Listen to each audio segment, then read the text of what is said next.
히브리서 10장, 히브리서 10장 15절 제가 읽겠습니다.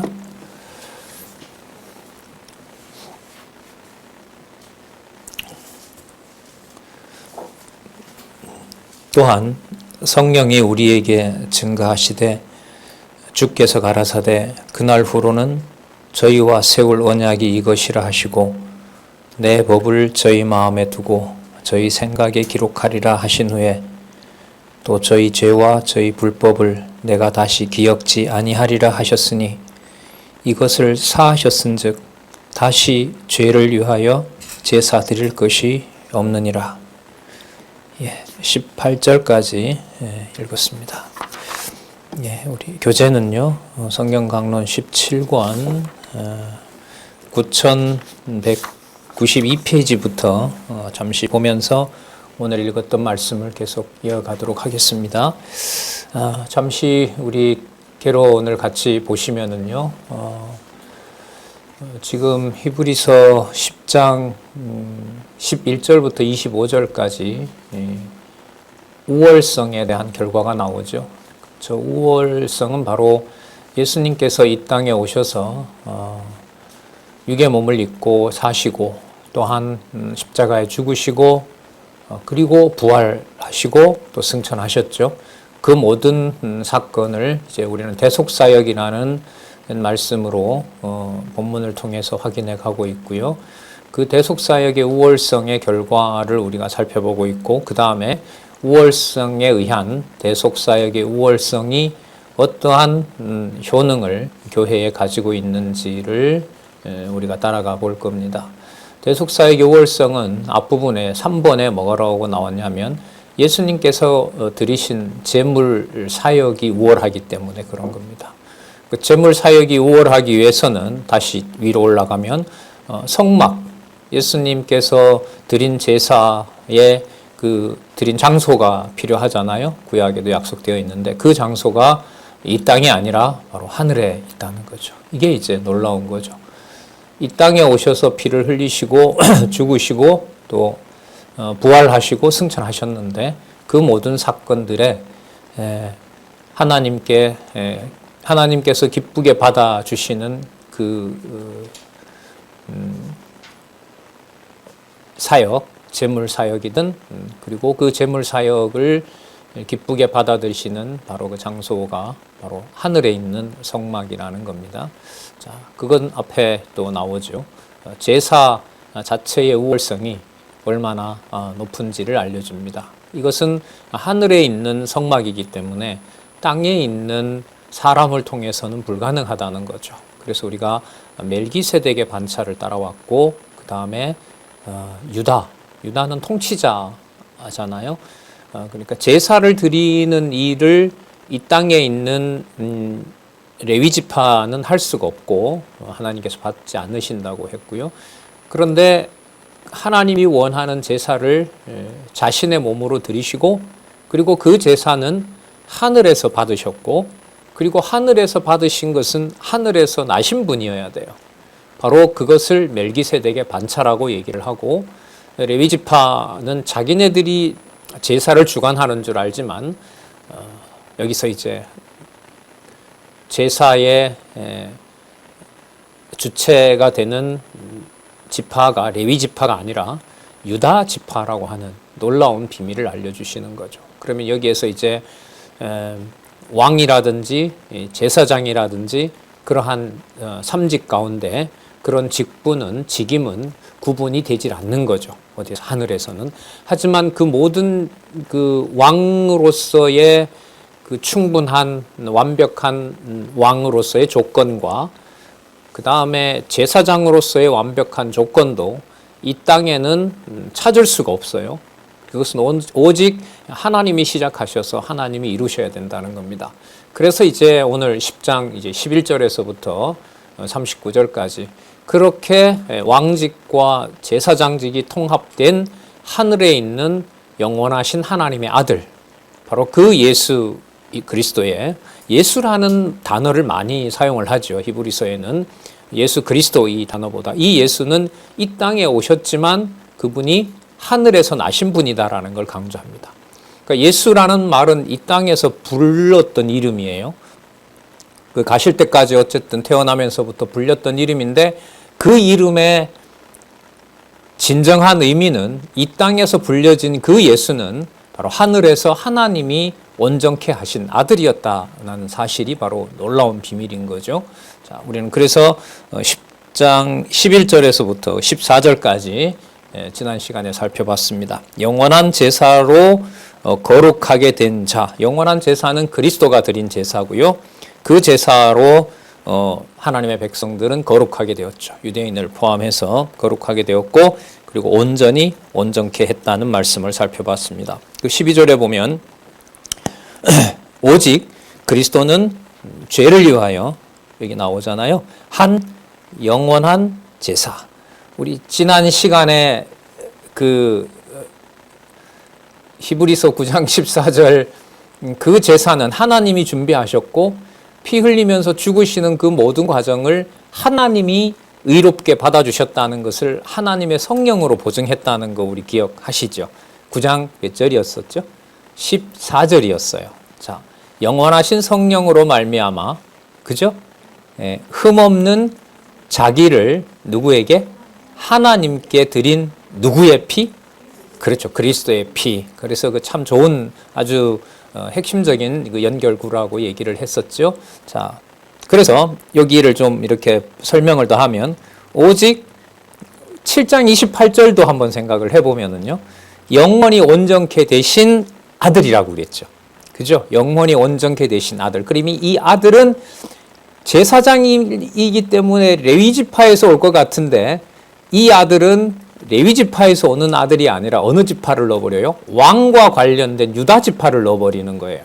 그래서 영원히 온전케 되신 아들 이렇게 됐을 때는 이 말 속에 레위지파를 떠나는 거예요. 자, 그리고 영원히 온전케 되신 아들인 이 그리스도는 죄를 위하여 단번에 영원한 제사를 드리셔야 되기 때문에 하나님이 준비하신 것이 아까 조금 전에 말씀드렸던 영원하신 성령으로 말미암아 자, 흠없는 자기를 하나님께 그리스도의 피를 드리심으로 영원한 제사가 완성이 됐고요.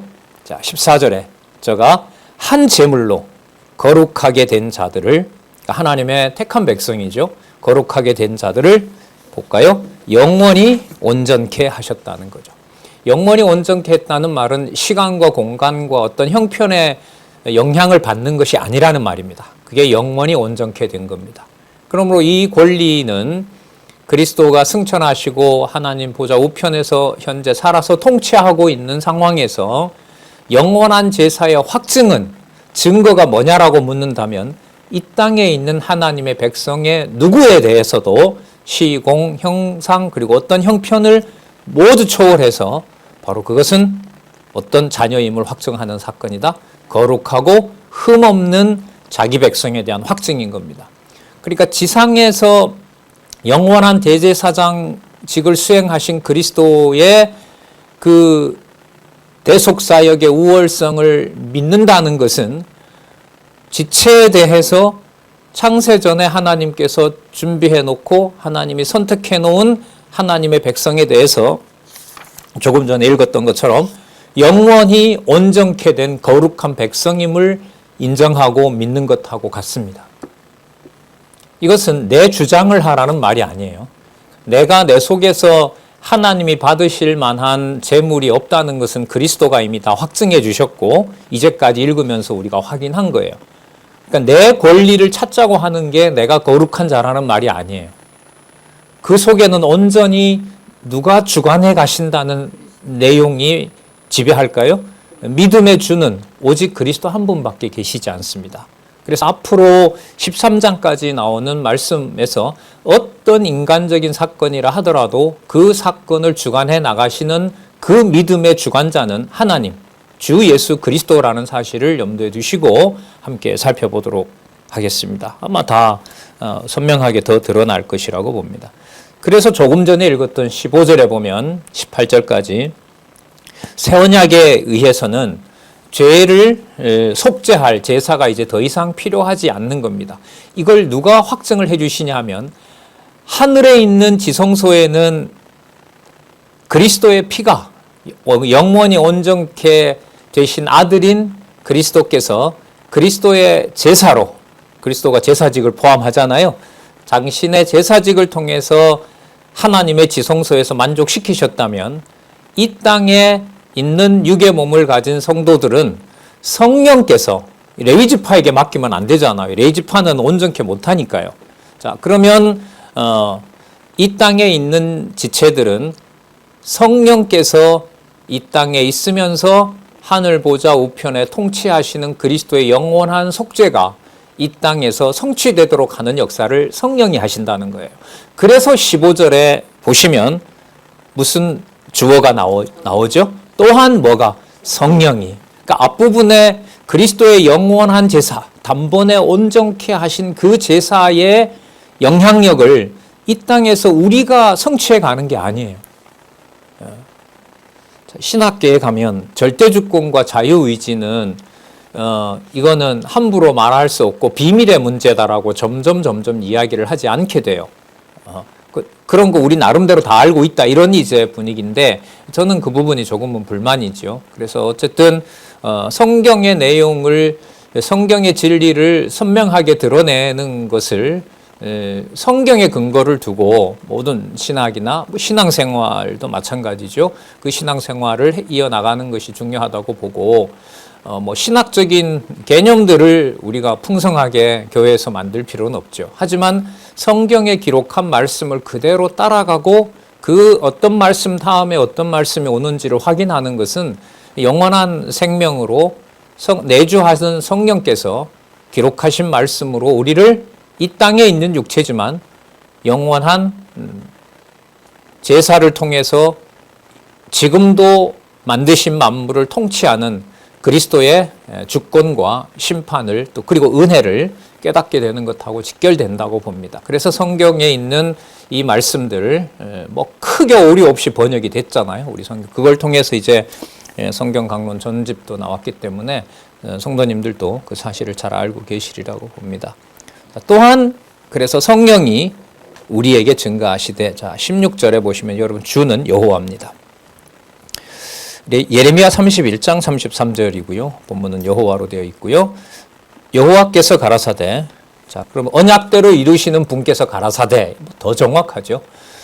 그날 후로는 저희와 세울 언약이 이것이라 하시고, 이제 그날 후는 뭐냐면 구약에 하나님이 주셨던 신의 언약을 다 끝을 내시고 그리스도를 통하여 영원한 제사를 하나님께서 받으실 때, 그때는 이런 말로 보시면 됩니다. 그날 후로는 저희와 세울 언약이 이것이라 하시고 내 법을 어디에 둔다? 저희 마음에 둔다는 겁니다. 저희 마음에 두고 저희 생각에 기록하리라. 그러니까 마음이 이 어떤 인간의 어떤 본질과 관련된 것이 마음이라고 한다면은요, 생명과 직결되어 있는 거라면 생각은 그러한 생명이 행동하고 또 어떤 의지 결단을 하고 내릴 때 작동하는 것이 그러면 생각이라고 할 수가 있겠죠. 그러니까 전인격적인 모든 그 활동들, 그걸 우리는 여기서 마음과 생각이라는 말로 정리를 할 수가 있고요. 자, 이걸 여호와의 언약대로 성령께서 우리 안에 어떻게 하신다고요? 기록해 놓는다고 얘기를 합니다. 기록해 놓는다. 기록한 내용이 뭔지를 알려면은 기록한 말씀을 봐야죠. 성경께서 알려주시는 내용이 무엇인지를 따라가야 되고, 이 편지를 당시에 받았던 히브리인 성도들도, 유대인 성도들도 바로 기록한 말씀을 따라가는 거죠. 자, 생각의 기록함으로 17절에 어떤 결과를 유익함을 주시냐 하면 저희 죄와 불법을 내가 다시 뭐 하지 않는다? 기억지 않는다. 기억지 않는다. 이게 바로 영원한 제사입니다. 단번에 드리신 제사입니다. 그러니까 어떤 뭔가를 이루기 위해서 다른 사람에게 명령과 어떤 제도를 만들어서 교회 생활을 이끌어 간다고 하는 것은 이 아주 무서운, 이걸 유대주의라고 그러죠. 뭔가 우리가 세워 나갈 질서를 위해서 우리의 의도대로 뭔가를 만들어 나가는 것, 이게 바로 그리스도의 제사를 성령께서 우리 마음에 새기신 법하고 충돌이 일어나게 되는 결과를 이야기를 하는 거죠. 자, 내가 다시 기억지 아니하리라 하셨으니 이것을 사하셨은즉, 그러니까 죄와 불법을 모두 사하셨기 때문에 다시 죄를 위하여 드릴 것이 없다라고 얘기를 합니다. 자, 그러니까 이 성도의 삶이 이제 여기에 나와 있는 말씀대로 마음과 생각에 모두 기록했고 또 죄와 불법을 다시 기억하지 않는다고 했기 때문에 하나님의 백성으로서 누리는 모든 상황과 모든 행위와 또 모든 생각, 히브리서 4장 12절 말씀에 의하면 관절과 골수까지 그게 모든 생각과 판단과 말과 입술과 우리의 모든 인격을 주관해 가잖아요. 거기에 지금 약속하신 말씀은 뭐냐면 마음의 생각에 성령께서 그리스도가 땅에 오셔서 하늘에 승천하시고 우편에 앉아 계시면서 아버지께 만족스러운 대제사장 역할을 하시는 것처럼 그것을 이 땅에 있는 성도들이 그대로 모세가 시내산에서 받은 법이 아니라 마음에 새긴 법을 통해서 따라가게 하신다는 거예요. 여러분, 이게 굉장히 추상적인 것 같죠? 말씀을 모르고 어떤 말씀이 생각나지 않고 그냥 교회 생활을 하는 사람들을 일반적으로 대하게 되면 이 얘기는 거의 무관해지는 거죠. 그래서 우리가 말씀을 깊이 이제 묵상하고 또 다시 말씀을 보고 또 인간적인 어떤 실수겠죠. 또 때로는 하나님께 징계를 받을 수도 있고요. 뒤에 이제 나오죠. 그게 12장에 가면 징계하지 않는 아들은 아들이 아니다라고 단정을 해버립니다. 그러니까 그리스도가 이 땅에 와서 표면적으로 보면 아버지께 뭘 받았어요? 징계를 받고 높으신 분이 되신다는 거잖아요. 그 원리를 얘기를 하는 거거든요. 그럼 이 땅에서 성도들이 징계를 받거나 어떤 위험한 상황에 처하거나 그리고 혹은 순교를 하는 그 상황은 그리스도께서 이 온전한 제사를 드린 것과 성령께서 그 그리스도의 명을 받아 여러분들과 제 안에 기록한 말씀을 우리의 전 삶을 통해서 확증해 주는 사건이 되는 거예요. 자, 거기에는 주신 은사대로겠죠. 순교하는 분부터 시작해서 때로는 폐를 끼치면서 지금은 허물이 있지만 그리스도의 지체가 되어가는 자도 있을 겁니다. 그리고 그에게도 말씀이 살았고 운동력이 있기 때문에 그가 가진 허물과 여러 가지 실수들을 하나님께서 그 사람에게 징계도 하시고 아들답게 만들어 가신다는 거예요. 그래서 명령하지 말라는 말을 할 수밖에 없어요. 명령을 하느니 기록한 말씀에 이런 것이 있습니다라고 차분하게 문자로 얼굴 대면하면 불편할 수도 있으니까 예를 들면 그런 방식으로 지체들을 대하게 되는 거죠. 육의 몸을 함께 살과 피를 나눈 육의 자녀는 물론 더 말할 나이가 없고요. 왜? 일상 늘 보는 거니까요. 자, 그런 차원에서 진리 투쟁을 하고 교회가 투쟁하는 교회가 된다는 것과 실제로 우리의 삶을 돌아볼 때는 히브리서에서 말씀하시는 것과는 거리가 멀어요. 그래서 이제 말씀을 선명하게 전할수록 인간적으로는 더 큰 괴로움이 쌓이는 거죠. 이거 하나님 해주셔야 가능한 일인데 그 일에 대해서 약속하신 성령께서 마음에 기록한 또 생각의 모든 흐름들을 성령께서 주관해 주시기를 바랍니다라는 간구함이 나올 수밖에 없죠. 자, 그게 기록한 말씀을 따라가는 것과 직결된다는 게 이제 강조를 계속 드리고 있는 겁니다. 이것을 사하셨은즉 다시 죄를 위하여 제사 드릴 것이 없다라고 얘기를 하시고요. 그래서 성도들도 성소에 쭈뼛쭈뼛하게 들어가는 것이 아니라 어떻게 해요? 당당히. 그 당당히 들어가는 것이 그리스도를 붙잡는 것이고 그리스도를 붙잡는다는 마음의 확신이 생기는 것은 이미 보좌 우편에 계신 하늘에 계신 그리스도와 지성소에 함께 있다는 거예요. 이게 얼마나 큰 비밀이겠습니까? 여기에 어떤 조건을 달고 신앙생활을 시킨다? 절대로 불가한 일이라고 생각을 합니다. 자, 그래서 10장 19절에서부터 25절 성소의 길을 연 분이 누구냐 하면 큰 제사장이신 예수 그리스도이세요. 자, 그분께서 지금도 통치하고 계신다는 사실을 다음 내용을 통해서 확인할 수가 있습니다. 그러므로 형제들아, 자, 이때 형제들이라는 말은 맞죠. 아까 지금 계속해서 성령께서 마음과 생각에 새로운 법을 기록하고 어떤 정죄도 하지 않는다고 하셨으므로 그 형제들아 계속 이어지는 거. 우리가 여기 또 선명해지잖아요. 누구의 피를 힘입어?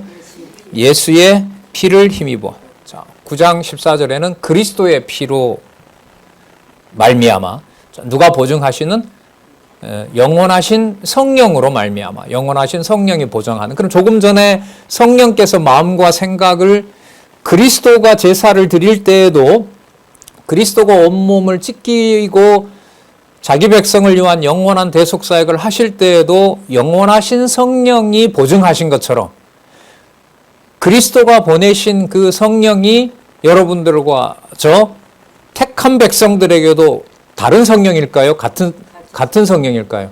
같은 성령이죠. 아버지, 예수님이 그렇게 말씀하시죠. 내가 아버지께로 보낼 성령, 이렇게 얘기를 합니다. 그러니까 하시는 역할은 다르지만 따로 하지는 않으세요. 성도에게 성령이 역사하실 때, 그러면 하늘에 계신 우리 아버지, 그리고 우편에서 교회의 머리가 되시는 그리스도, 그 아버지로부터 그리스도가 보내신 성령이 자신을 제사 드릴 때 온전케 보장해 주신 것처럼 성령께서 자기의 백성들을 또한 영원히 온전케 하신다고 하는 거죠. 그리고 그 온전함은 그리스도가 하늘에 가서 아버지께 지성소에서 다 드리시는 거고요. 만족스러운 내 자녀라는 걸 보이시는 거고요. 이 땅에 남아있는 육체는 히브리서의 내용으로 연관을 시키겠습니다. 이 땅에 있는 육체는 여러분 들어보셨던 개념인데요. 나오지만 영문 밖에서 제물이 되는 겁니다. 그 말은 그리스도가 제물을 드릴 때 성령이 보증한 것처럼 성령께서 관절과 골수까지 지배하시면서 이 땅에서 그리스도가 교회를 사랑한 것처럼 이 땅에 있는 성도들이 뭐 하도록 한다? 그 교회를 사랑하도록 한다. 몸이 완전히 다 찢어지는 상황이 된다 하더라도 그게 이제 12장에 나옵니다. 그러므로 말씀을 인도하는 자들에 대해서 그 말씀이 무엇인지를 유의하라고 13장에 가면 3번이나 13장 7절, 17절, 24절인가요? 계속해서 그 말씀을 전하는 자들의 권면을 받으라고 합니다. 그것과 이 땅에서 성령께서 보장하시는 그리스도의 대속사역의 길을 따라가는 것하고 바로 직결되기 때문에 다른 길은 없다. 다른 길이 있다고 한다면 그건 그리스도를 다시 짓밟는 거다. 뒤에 본문에 나옵니다. 그리고 그것은 그리스도의 몸된 교회를 대적하는 행위가 된다. 아주 엄격한 이런 설명들이 계속 이어집니다. 그래서 다시 보겠습니다. 그러므로 형제들아, 우리가 예수의 피를 힘입어 성소에 들어갈 담력을 얻었나니 그 길은 우리를 위하여 예수님의 피 이러면은 어디에 일어난 사건으로 보여요? 우리는 생각에 이 땅에 일어난 사건으로 보이잖아요. 자, 이걸 연결시킵니다.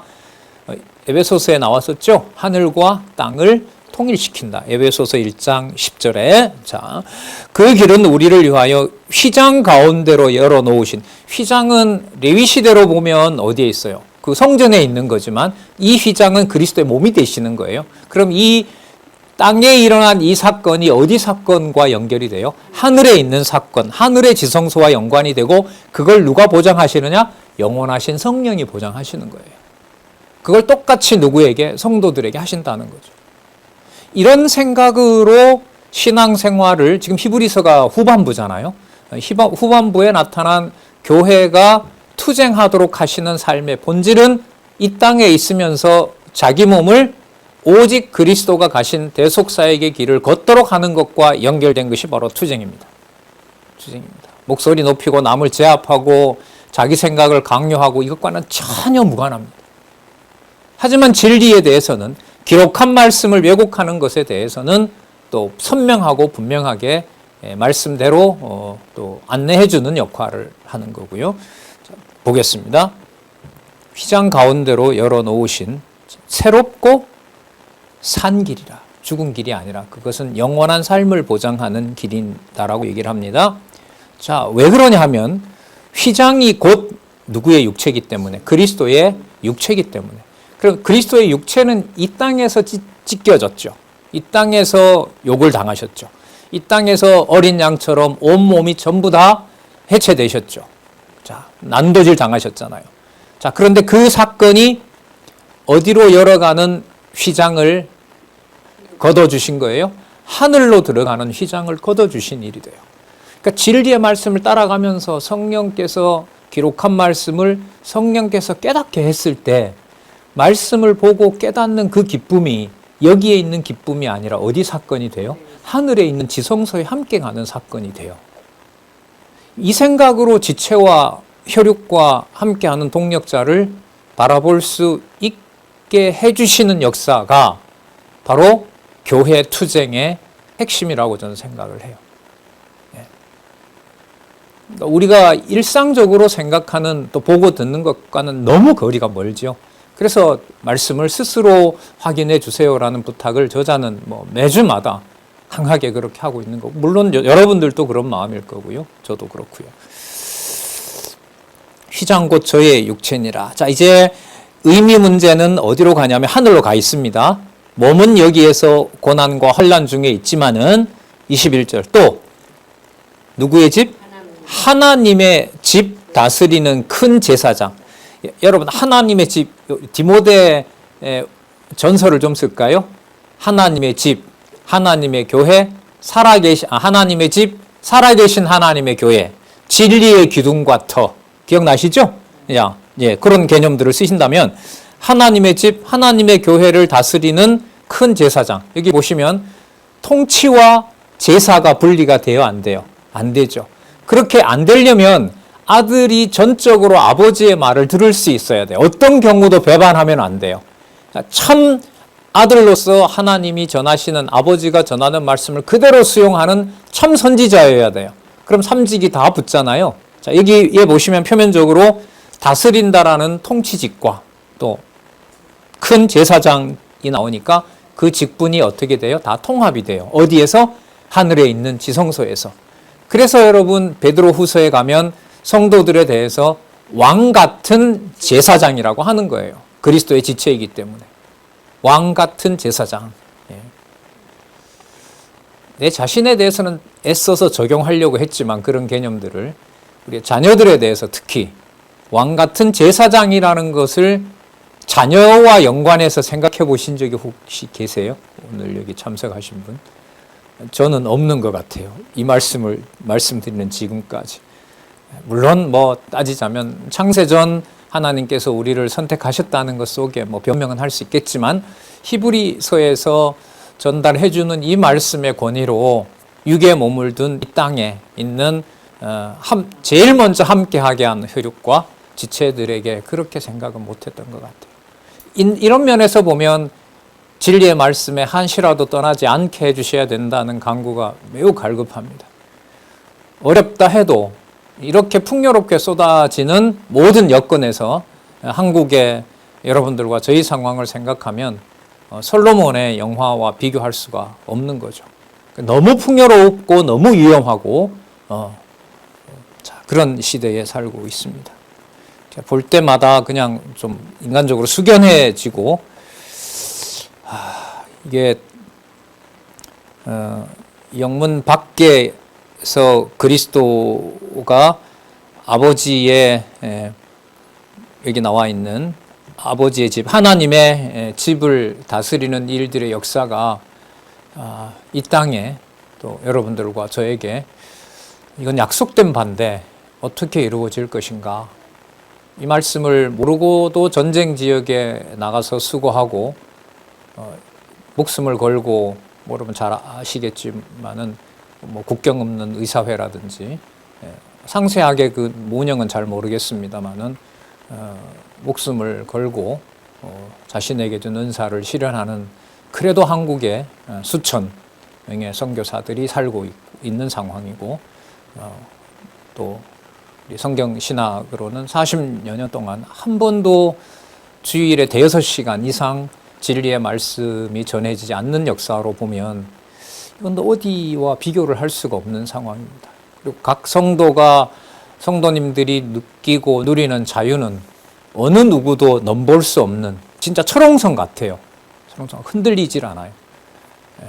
분리됐던 어떤 장로님을 뵀었는데 당시에는 참 이런저런 마음으로 일었었는데 돌아서서 삼자가 돼서 몇 년 동안 혼자 이렇게 지내다 보니까 진리의 말씀을 바르게 안내해주고 그곳에서 수십 년 신앙생활한 것이 이렇게 힘이 있는 줄 몰랐다고 얘기를 이제 제 옆에서 얘기를 하셨는데 앉아서 좀 감동적이더라고요.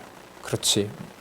말씀의 능력이 그것이고 그것이 이제 어떤 상황이든 그 관계가 우리의 관계가 어떻든 뭐 자식과의 관계가 소원하건 형제들의 관계가 때로는 원수지간이 되건 그걸 다 초월해서 진리의 말씀이 가지고 있는 힘과 그 저력은 위력은 어느 것과 바꿀 수 없다는 것을 누구보다가도 말씀운동에 속한 우리 많은 교회 동력자 협회의 동력자들과 선후배들에게 보여준 역사죠.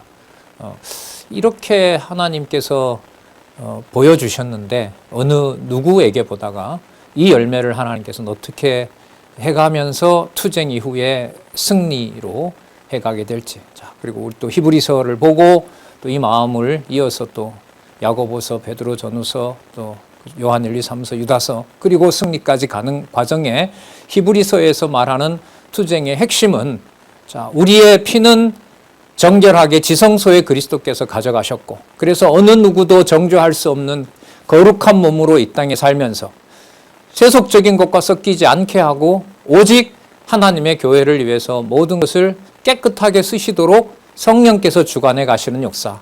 그게 어떤 역사가 되실런지 여러분들과 저에게 각각 주신 하나님의 선물이 있잖아요.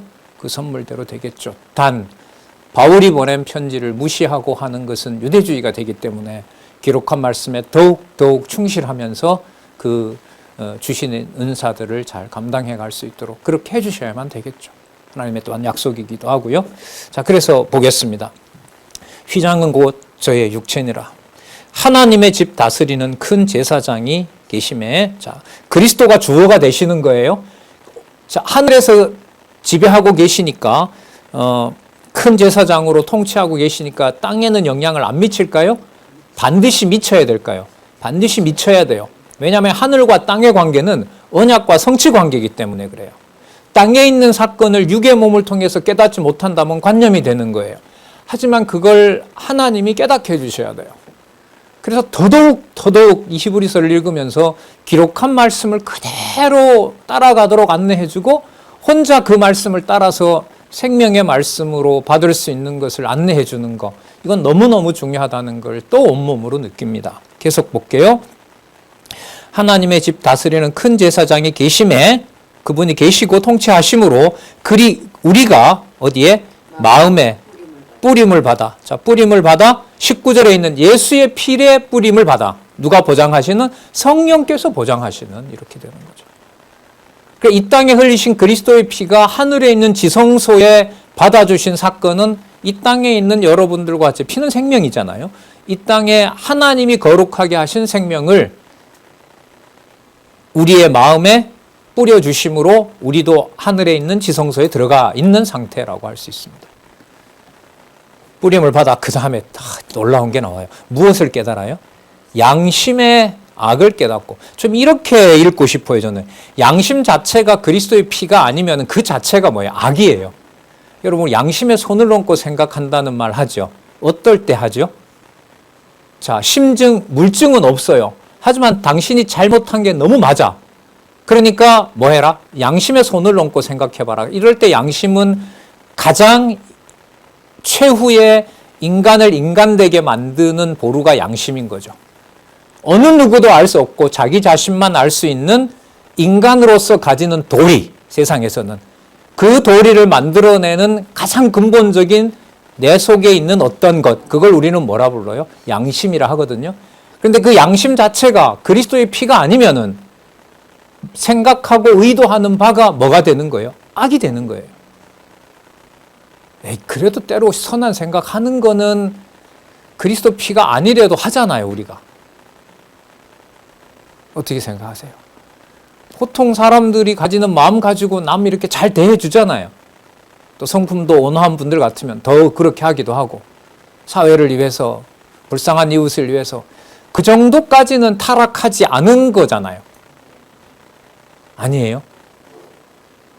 그래서 이게 양심 자체를 악으로 안다는 게 주장이 아니에요. 이런 증명이 아니에요. 예수의 피를 증명할 수 있어요? 예수님의 이 카톨릭이 진짜 얼마나 이 참 사악한 이 거짓말을 하는지. 이번에 그 프랑스에서 그 갔는데 이제 선교사님 이제 거기 있은 오이코스 대학원장님 만나서 이제 안내를 받는데 오늘 한번 가볼 데 있다고 가자는 거예요. 그 브리헤라는 벨기에 도시인데 그 성당이 유명해요. 이름은 기억이 안 나네요. 거기에 예수님이 흘렸던 피를 보관하고 있다고. 예. 거기에 그 피가 이렇게 솜에 찍혀서 이런 유리관에 있는 거 이렇게 들어가서 보고 나와요. 예. 저는 믿음이 없어서 봤어요. 이제 딱 들어가는 순간 그 줄은 여러분 그 자리에 가면 막 떠들 수 있을까요?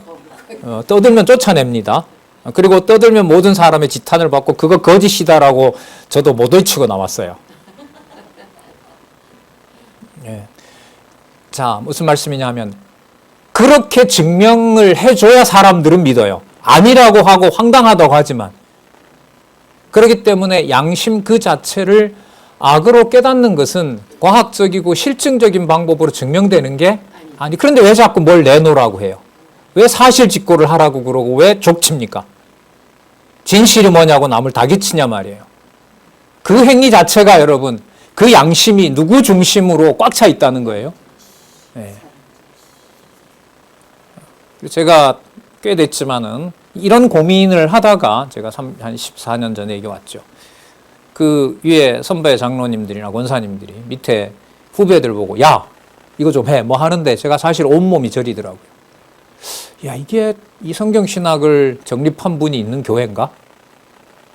제가 체제개혁하러 온 거 아닙니다. 제가 공부하러 왔다가 등록을 당연히 여기다가 해야겠죠. 그러면서 체제개혁이 시작이 됐고 그래서 이제 아시는 것처럼 몇 년 전에 이제 공부를 마치고 이제 이렇게 여러분들과 지금 함께 하고 있지만은요. 예, 거기가 가장 충격적이었어요. 일단 그게 당회가 그러니까 뭐 다른 회도 그렇고 전부 이게 명령을 내리는 거예요. 아 이거 뭐지? 근데 보니까 성경신학은 개론도 몰라. 도대체 성경신학을 안다는 게 뭐지? 한 몇 달 진짜 괴로웠습니다. 다시 학교로 가야 되나? 그냥 공부에만 전념해야 되나? 물론 다 인간적인 생각이죠.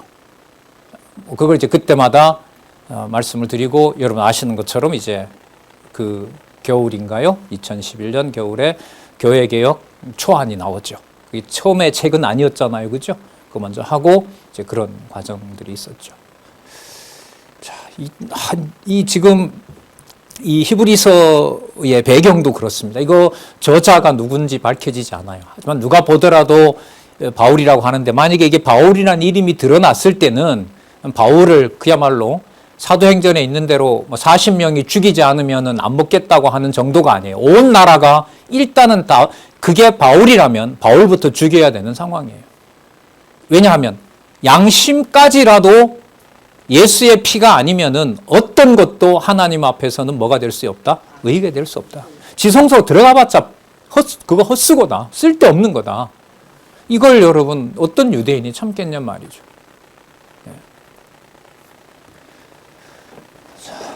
우리가 마음에 예수의 피의 뿌림을 받아 성령이 보증하신 양심의 악을 깨닫고, 자, 양심의 악을 깨닫게 하시면 그 다음 보세요. 뭐가 나와요? 몸 얘기가 나오잖아요. 몸은 어디에 있는 거지만 어디에서 속죄함을 보증해줘요? 땅에 있는 거지만 그리스도가 하늘에 있는 지성소에서 보장해 주는 거예요. 이게 여러분 성도예요.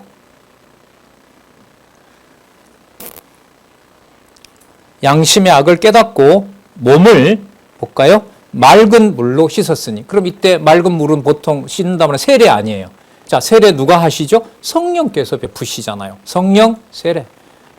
그래, 이게 본질이기 때문에 바깥으로 세례를 받건 안 받건을 성경에 이런 말씀으로 보면 확 그걸 할 수가 굳이 얽매이지 않는 거예요. 그냥 바깥으로 드러난 그 세례가 없다 하더라도 마음에 이미 성령께서 뭐 하셨는데 세례를 줬는데 드러난 행위를 강조하는 것은 다시 어디로 돌아갈 우려가 있어요? 유대주의로 돌아갈 우려가 있는 거예요. 그걸 필요 없다라고 하는 건 아니에요. 그리고 지금도 열려져 있잖아요. 지난번에 우리 원로 목사님으로서 유아세례 받으실 분이 초청하면 하긴 합니다만은 의미는 제가 이렇게 알려드립니다. 지금 이 말씀인 거죠. 중요한 것은 이 땅에 가지고 있는 이 몸이 어느 누구도 함부로 정죄하고 판단할 수 없고 내 안에 있는 양심이지만 절대로 내가 그 양심을 주관하고 선악을 판단할 수 없다는 사실을 절대로 그건 불가하다는 것을 오직 그리스도의 피로만 가능하다는 사실이 분명한 거죠. 그래서 여기에 있는 우리의 몸을 그리스도의 피로 온전케 되신 하나님의 자녀 된다는 사실을 서로 상기시켜주고 그 진리 안에서 교제하는 것이 진리의 말씀을 그대로 전해주면 되는 거죠. 그렇게 하고 나와 같이 뭘 하자 이것도 안 되는 거죠. 왜? 각자 주신 뭐가 다르니까. 은사와 상황이 다르기 때문에. 그래서 자원하는 문화가 야 자원해 이런 말도 글쎄 요새는 쉽게 못 듣겠어요. 이 임직대가 오면 매년마다 반복되는 야 왜 자원 안 해? 아 나 이번엔 안 할래. 너무너무 쉽게 이 얘기들이 돼요. 그래서 성경을 빼놓고 얘기하면 일로 보면 그런 대화가 가능하겠죠. 그러나 이 모든 얘기들을 이 히브리서는 다 차단시켜요. 그 양심에서부터 누가 보장해 주시는 새 언약? 성령께서, 하나님께서. 누구의 명을 받아? 아버지께로부터 받아 예수 그리스도가 보내신 바로 그 명을 받은 성령께서.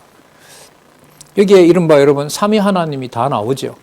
네, 여러분들과 제가 양심의 어떤 정죄함을 받지 않고 하나님 자녀로서 살아갈 수 있는 모든 특권은 성부, 성자, 성령 하나님의 영원한 제사, 그 제사로 이 자리에 있는 겁니다. 적어도 성도로서 이 자리에 존재한다는 것은.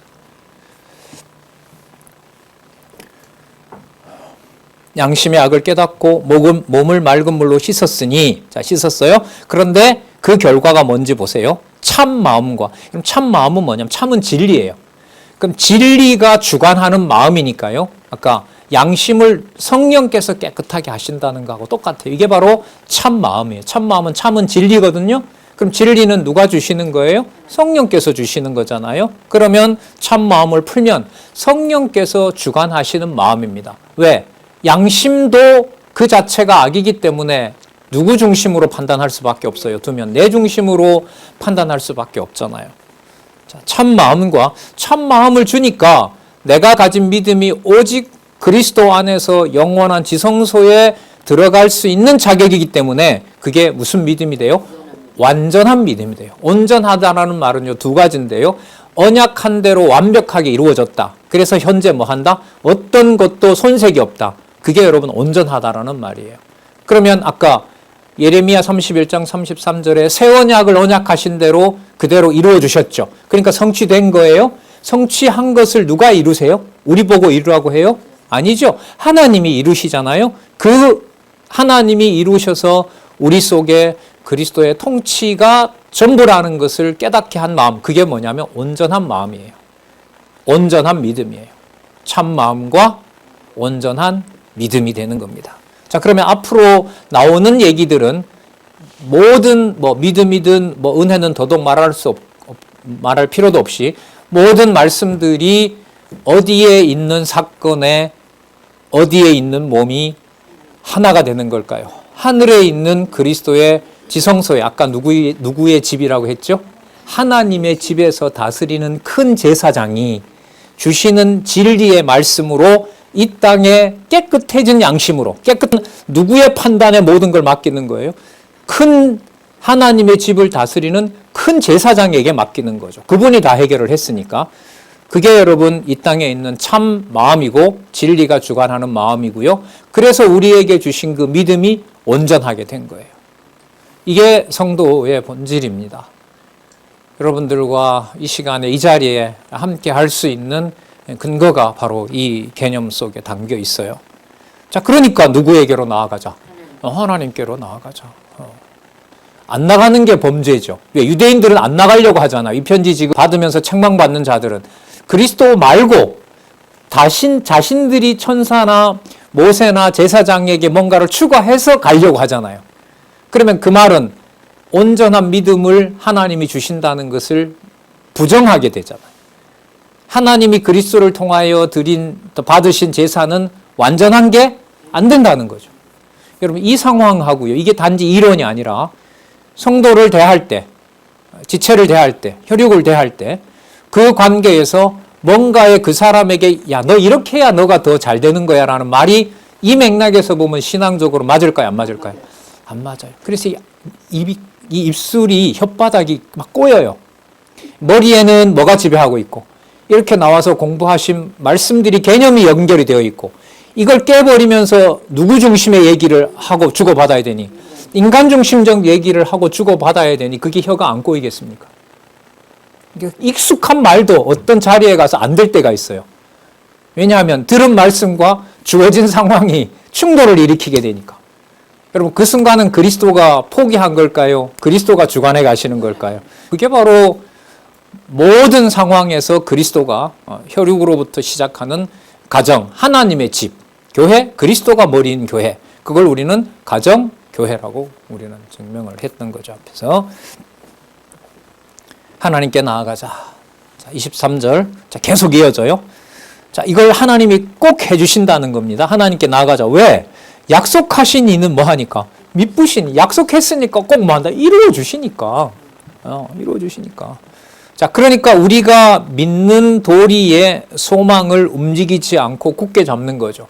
그럼 지금 유대교회가 흔들린다 하더라도 하나님의 약속대로 유대인은 앞으로 구원받아야 된단 말이죠. 그럼 이 진리의 말씀이 표면적으로는 유대교회가 점점 타락해 간다 하더라도 남겨줬고 내가 내 자녀를 다시 회복한다고 했으니까 지금 믿지 않는다고 사도 바울이 다 정죄할 수가 있어요? 없어요. 정죄할 수가 없는 거예요.